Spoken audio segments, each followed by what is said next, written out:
Hi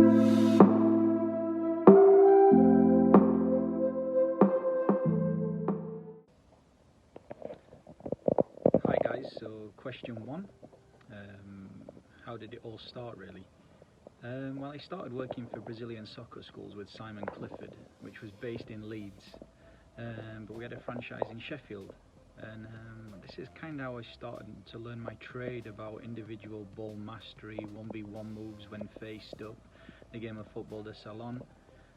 So this kind of gave me a platform to work from. So that's kind of where it all started. And then I started breaking down the technical aspects and the body manipulation, the body movements, etc, etc. So that's kind of where it all started. And then Sheffield United kind of heard about my work and kind of moved on to the next progression from there really. Question two.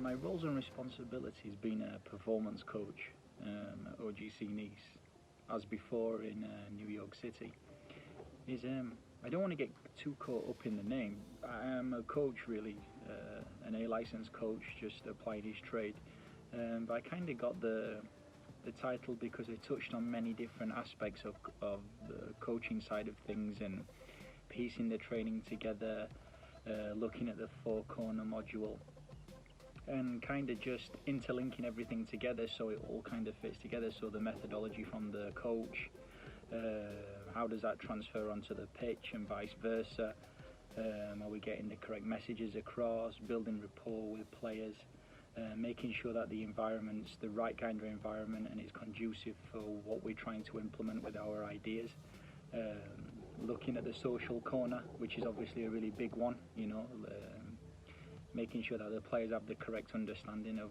what's asked of them as players and as people, and really enjoying the process of helping people be the best they can be. So the title kind of just all came together really, but like I said, really I'm just a coach, just like probably you guys are out there. You don't realize the impact that you're having on players. Like you're a dad, you're a coach, you're a brother, you're a psychologist. You end up becoming all these different things, and this is really, really important that you know what kind of an impact and what kind of a positive impact you're having on your players. I hope this answers your questions. Question 3. Working in some of the biggest leagues in the world. Well, really the one thing that stands out to me more than anything is adapting to the culture of where you are, whether that be America in the MLS or here in France, or in England. You have to have an understanding of the culture, the people that you're going to be working with, the language that is used on a daily basis, the way people live their lives, how they commute to work. You need a very, very clear understanding of how the environment is. So this is the big one. So read up as much as you can, whether it's going from maybe not just to different countries, but maybe going from one club to another club. You have to understand the methodology, the culture, the environment, you know, the ambience, the crowd. What are the expectations of the football club? Do they want to see a hard tackling team who work hard and give everything that they've got, or do they expect to see build-up play, build-up from the back versus like a high press? It all depends where you are, and as a coach and as a human being, it's really important for you to be really, really adaptable. Keep an open mind as much as you can, and be prepared for change, because that's one of the definites in life, is that there'll always be change. Question 4. With regards to working with top elite players, there's no coincidence that they've got to the top. It's very apparent to me, it's very transparent to me. You can see their work ethic, their desire, their determination, their laser sharp focus, their concentration with regards to taking in tactical information or just taking information on board in general, whether that be on the pitch, whether that be in a meeting. They're super focused all the time, 99% of the time anyway, you know, to be 100% focused all the time is a very, very difficult task, but 99% of the time their head is so focused on the game and so focused on wanting to be the best, whether that's the best version of themselves or competing against other players who are out there to really create their status. So there's no coincidence for me, and there's no secrets there. Like I said before, the work ethic, their determination, their application in training, and their application in general, just being around the football club. You know, your Frank Lampards, your David Villa's, Andrea Pirlo's, your Dante's, they're on a different level from a mental perspective. Not that their technique's better than someone else's technique. You know, so much of it is about the psychological aspect of football. So much is about what's in here and what's going on in here. The self-talk, the way we criticize ourselves, our outlook on life. So the mental side is a really big one for me, and that's the one thing that really stood out for me when working with top players. Question 5. For a start, what a really good question. I think ball mastery is very, very important from a very early age. You know, because if you don't have that kind of the ball feeling, the ball dexterity, I mean like a basketball player has with his hands when he's playing basketball, the feel that he has with his hands. For me, I really believe footballers should have that with their feet, whether that's receiving with the sole, the inside of the foot, the outside of the foot, the 1v1 moves, the way we turn, the way we manipulate the ball around the body around the ball, all those examples. But I can put you in the right position tactically, based on a 4-3-3 system, for instance. But if you don't have the technical components, like if I'm working with 8 and 10 and you work in between the line, if you work in between the back 4 and the midfield 4, let's say in a 4-4-2, for example, you have to have high technical ability to be able to work in confined spaces, because more and more teams now, they're obviously trying to bring their defensive block as compact as possible, meaning there's less time and space to operate. So you need to be technically competent to be able to receive a ball in those pockets, in those tight areas between lines, and then be able to execute the right pass, to make the right decision. But going back to what I was first saying, if you don't have the technical ability, I can put you in the right spot, but then if the ball breaks down and we end up going into defensive transition, then there's a fault there. So I don't think it's about one or the other, but I think from a very early age it's really important for players to have that ball familiarity, that ball mastery, be able to deal with the ball 360 degrees. This is really, really important for me. But as a coach, can you find a way, whether this is a 9-year-old, 10-year-old, 11-year-old, can you find a way of putting tactical elements in there? You know, we're not talking, when people think about tactics, they're thinking about stop, stand still, you need to move slightly over here to be in a better position to be able to receive the ball. You don't have to look at tactics like that. Tactics can be more tactical games with lots of technical actions in there. So as a coach, you need to be really thinking about, well, how can I touch on both? Rather than isolating technique and isolating tactical, can you piece the two together and benefit in both departments, both technically and tactically, or tactically, technically? I don't really want to say to you guys, well, one's more important than the other. What I do think is like a pianist going through the scales and being able to manipulate the fingers and be able to read the music and then transfer it to the piano. Very similar to being a master with the ball, because you need to be able to feel the ball. So you need to spend time, you know, repetition after repetition, putting the hard hours in, putting the time in to be able to have that kind of feeling. So that's really key at a very early stage, because you can be, your mind is so adaptable, it's so flexible at that early age, and the kids really, they want lots of contact with the ball. You know, we say we play football, P-L-A-Y, we don't say we work football, W-O-R-K. We're playing, so it needs to be playful, so the environment needs to be where the kid is smiling or the person's smiling.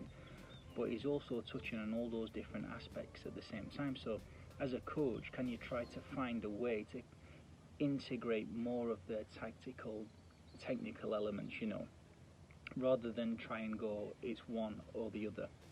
That's my opinion. Question 6. I'm not a sports scientist,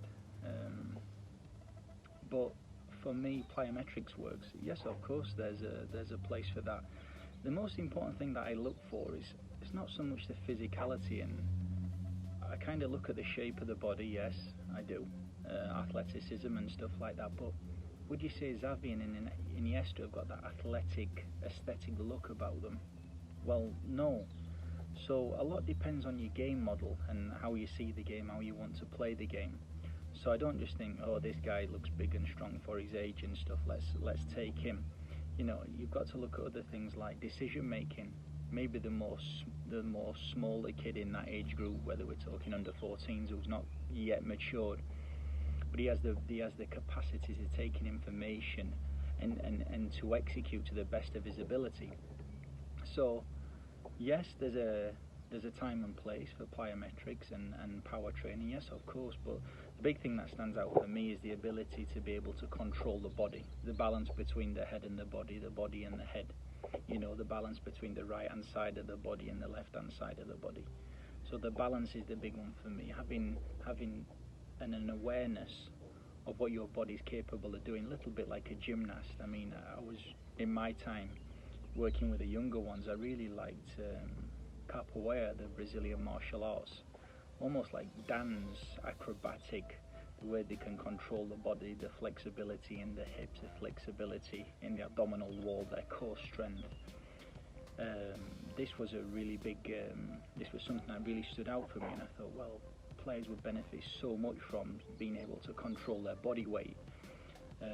So this is something that I have looked at. My answer to this question is not actually set in stone, because I'm not a sports scientist, and there's people out there who have got the science to back up maybe saying Olympic lifting is maybe the way forward, and I wouldn't disagree with any of it, because I don't think there's just one way of doing something. There's many ways of doing something, and like I said, a lot is dependent on your own beliefs, a lot is dependent on the club's beliefs, and then to amalgamate and to come together to do what's right for the kid at that time. Question 7. Continuous professional development for coaches is one of the most important things there is, because you have to be a life learner. You have to continuously be looking at yourself, continuously reflecting. How can I be better today than I was the day before? And that's something that I kind of live by, because whether that's reading a book, it only has to be 10-15 minutes a day. We can all make excuses that we come home from work, and especially the guys that work in part-time, that have a job, and then they go and do their coaching in the evenings, and then they've probably got young families. It's really, really difficult, but let's say you wake up in the morning half an hour before you normally do, just to do, at least you take your coffee or your green tea, and then you take 20 minutes to read something, I don't know, that can be based on coaching, it can be something on life itself, like self-development books. You have to be a life learner if you want to get to the top, or if you want to improve as a person, or improve as a coach, you have to be a life learner. That's why you have 2 ears and only one mouth. You have twice the potential, but you have to listen more. Listen to the right kind of people that surround you. Try and have mentors. Even if the mentors are alive, or they're maybe not here today, they passed away, there's still books on their information. All the information you want is in books. So look for the patterns of success, or look for the patterns, or have something to aspire to, and then try and look at the trace, and try and look at the steps that got this person from here to there. Okay, I hope this helps, because that's a really good question, and it's really important to me that you set like small, medium and long-term goals, because you need to know, for me, in my opinion, only my opinion, is where you're going. Where do you want to go? How do you want to get there? and try and find the correct pathway. Obviously you can deviate from the path sometimes, because this happens in life. There's sometimes we get blindsided on some idle Tuesday, so you can't be in control all the time. But I think you feel better as a person when you're going in a direction. You know you're going towards something, and there's going to be some kind of pot of gold at the end of it. Now, whether that's your final exam or whether that's financial, it can be many different things. So great question, but I'm very passionate about this question because I do get asked it a lot, and I do think it's really important to be a lifelong learner. Question 8. My strengths as a coach. I would say the ability to build rapport with players and with people within the organisation, because the human element is the most important to me. People don't care how much you know until you show them how much you care. And you have to take a genuine hand-on-heart interest into their lives, who they are as people, their family, their aspirations in life. You have to take a genuine interest in that, and that for me is really, really important. So this is what takes a lot of time and consideration, and this is something I spend a lot of time in. With regards to weakness, we all have weaknesses, and it's okay to have weaknesses. Maybe the tactical side of the game is something that I'm working on a daily basis, watching games, watching training, making notes, breaking things down, so that's probably an area, I'm going to say it's a weakness, but it's an area that I need to develop more. It's an area I need to work on more, because if you've always done what you've always done, you'll always be where you are now. So I can't just expect that this weakness is not going to get better and it's just going to develop itself. It's up to me to take ownership, for me to push beyond my own boundaries to improve. So I hope this answers your questions. Question 9. For me, mindset is everything. Everything starts here, everything finishes here. We are what we continuously tell ourselves, and this is based on positivity and negativity, on self-belief, on having no belief at all. Everything starts in the head. So this is why we need to stand guard at our mind, try and control the environment as best we can. So if you have too many negative people around in your life, then sometimes you can become a product of your environment, and you can be kind of drawn into that kind of negativity, the kind of talk that goes on, the terminology, the words that get used, and this is a really important one. So try and be a little bit selective if you can. I mean, it's difficult to choose your friends sometimes, but you can take too much on board at times. So I think it's really important to have some positive people around, just to make sure the environment's right for you. If you're the cleverest person, one of the smartest in the room, for me, you're in the wrong room. It's important to have some people around you that can maybe take you to that next level, maybe emotionally, or take you to the next level from an intellectual side of things. Doesn't matter which one it is, as long as somebody can stretch your imagination, maybe question your thoughts, so you can have healthy debates to be able to take you to the next level. So the mindset one's a really important one. How self-motivated are you? Do your actions speak louder than your words? Are you willing to push beyond your own limitation? Have you got the ability to work on your weaknesses, to continue with your strengths, to take yourself out of your comfort zone? Because your comfort zone can be so big, but if I stay within that circle all the time, then I can't expect to grow and expand as a person. But it doesn't mean that I have to take big giant leaps to get out of that circle. It just means that every now and again, take a small step out of it. That can be anything. That can be like you're working with the under-9s and you go and ask the under-12s coach, is it okay to come and watch? And then maybe when you build that trust and rapport with him, he might ask you to take the first 15-20 minutes of the session, and you might not feel so comfortable at first, but after, the rewards, that feeling that you'll get, you feel like a real sense of achievement, and you can start by doing just these small things, these small actions that will make a big difference in your life. So mindset for me the psychological part of football, the mental part of football is number one for me, in my opinion.